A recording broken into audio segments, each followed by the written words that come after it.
I need to talk to you about the state of the United States. If you want to make a real difference, then going to vote in the general election isn't enough. You need to get involved with your local politics, and you have to do so now. We're in trouble. Let me explain. In the United States Congress, we have lots of people who are Republicans, but who are not conservatives. They claim to be conservative when they were up for election. They claim to want a smaller federal government, to promote family values, to have the principles of America's founding fathers. All of that went out of the window around the time when they were elected. You know the type. Sometimes these people are referred to as RINOs, meaning Republican in name only. In order for us to have lasting change, we need to have a Congress that is not just Republican, but actually conservative. We need to change I guess you could say the makeup of the Republican Party and change it to people who are representative, who follow through on their promises, as rare as that is. Right now we just have the kind of stereotypical lying politicians who are there. We need to have people who are willing to defend the borders, get rid of Obamacare. You know, these promises that just about every Republican makes to get elected because they know what their electorate wants to hear. And yet, when they actually get there to Washington, D.C., they just ignore it completely. I guess a really well-known example of a RINO would be Senator John McCain, who was involved in the whole Russia collusion crap, who was involved with the anti-Trump dossier, who gave that up just in time. He handed it over before he himself was implicated. But, you know, he wanted to be president, so he just tried to throw Trump under the bus with fake narratives that helped the Hillary campaign. Yeah, that kind of a RINO. You know, he's just an example, but there are many of them. In fact, 25 Republicans voted against President Trump with his emergency declaration that he's using to try and build the wall that the people want. That's 25 Republicans spread across the House and the Senate. There are two categories of RINOs, really. The first one is Democrats. They're running as Republicans, but what they actually believe are Democrat, quote, principles, right?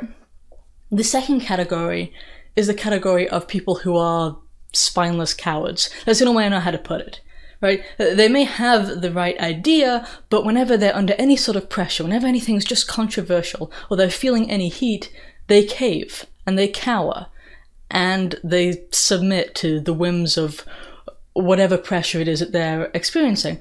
We don't need people like that. They're frankly useless. Many of them are corporate prostitutes too, but I guess that's another point. Trump is more or less a true conservative, especially when you look at his policies, so what he's actually enacted. And that's hard to find. It's hard to find anybody who can go up against the amount of pressure that he has and stay true, I guess you could say. If you remember, when Trump was going through the election, especially in the primaries, right, all of the other Republicans hated him.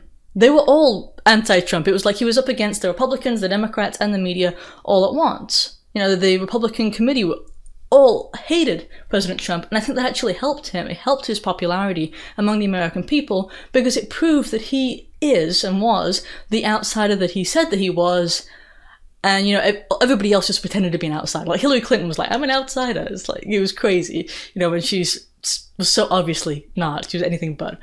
Okay. The Democrats right now, they vote as a mob. It's like this cult of sorts, where they all vote together as one because they have only like really one policy at this point, and that is that they hate Trump. So they just vote together as a collective. The Republicans, they don't. They seem to be kind of split down the middle between those that are principled and those that aren't at the moment. If you get involved in your local politics, then you'll have a chance to choose which Republicans actually are even on the ballot, right? Because if you wait until the 2020 election, you'll have to choose between a Republican and a Democrat.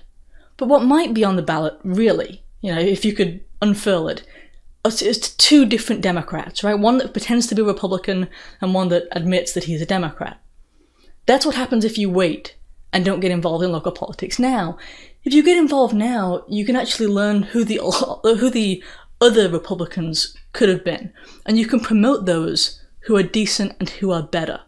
And as a general rule, or I guess I could say one good rule, is you should try and promote people who've had success in the real world. I know it sounds obvious and basic, but the reality is, most of the politicians, they haven't had success in the real world. Their entire life experience is they went to college, they went to law school, they became lawyers, then they became politicians for the rest of their lives. They don't know what it's like to live as a normal person in America. They certainly don't know what it's like to, say, succeed in business. And I do think that businessmen are people who should be promoted. You know, those who've actually had, again, real, tangible success. People don't think of the government itself as a business, but in many ways it is. It has, you know, two of the core functions that you'd see in a business: the management of employees, the management of money. Right? The need to balance the books would be kind of helpful if you look at just how in debt our government is. But really, because the government is similar to a business, someone who's succeeded in business will be more likely to actually be able to accomplish something when he gets to government. Instead, you've got these professional politicians who oftentimes can't even run their own households. You know, if we're going to be blunt and honest about it.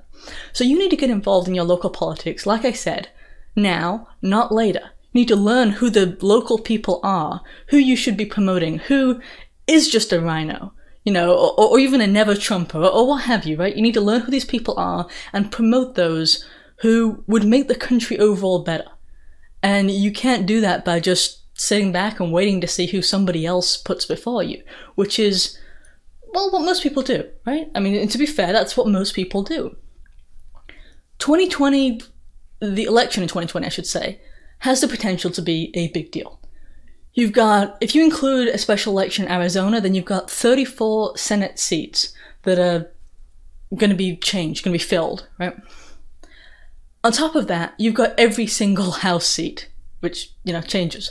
That's 435 House seats that are all, you know, subject to change, that we can improve it. Because the House at the moment is under Democrat control, the Senate is just barely under Republican control.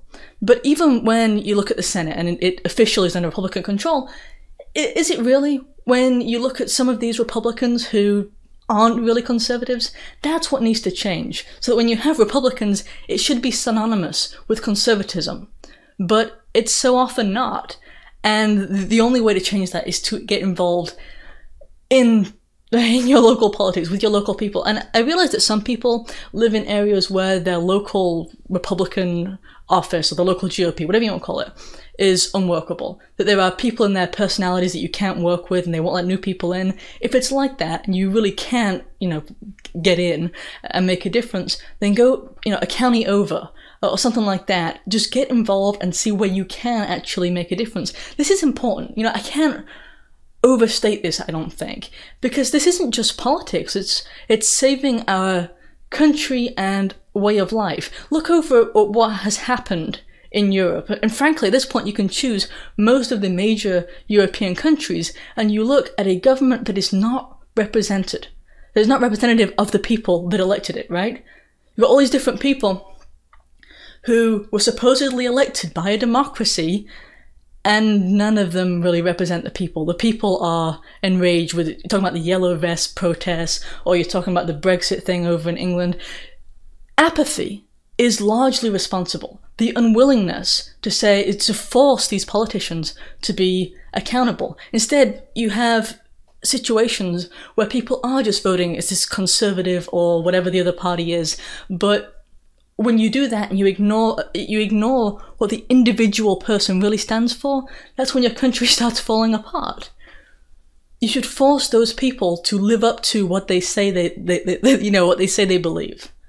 And this is an issue that I can't stress enough, because if we don't get involved at the local level, well, what's President Trump going to do? Just because you have one guy as your president, and, you know, if he's your guy, and even if he were absolutely perfect, he couldn't accomplish much that would last into the long term without Congress there to back him up to, well, make laws, which is its job, right? Okay, if you enjoyed this video, please like it, and most importantly, share it with your friends, share it with fellow conservatives, because everybody can get involved in this and make a difference. We don't need to be apathetic anymore. We need to actually get actively involved and make these changes. Otherwise, you're not going to see much. Like, right now we have an unusual opportunity where we have a president who's willing to, to fight and to withstand pressure, to withstand scrutiny, and to keep going. If we waste that, then, well, we've wasted it, right? So let's not. Okay, I've got a couple links in the description. One of them is to provide you with better ways to be notified of new videos, and the others are to provide you with ways to support the production of these videos. Thanks. Bye-bye. Stop! Don't leave yet. Since you made it to the end, you probably enjoyed that video. In that case, here are some other videos that you might enjoy. The updates link at the top will provide you with better ways to be more reliably notified of new videos, and it also has social media information, that kind of thing. That's because you know how this site is. Well, the link at the bottom, the store link, that's in case you're looking for merchandise or our healthier products. Thanks.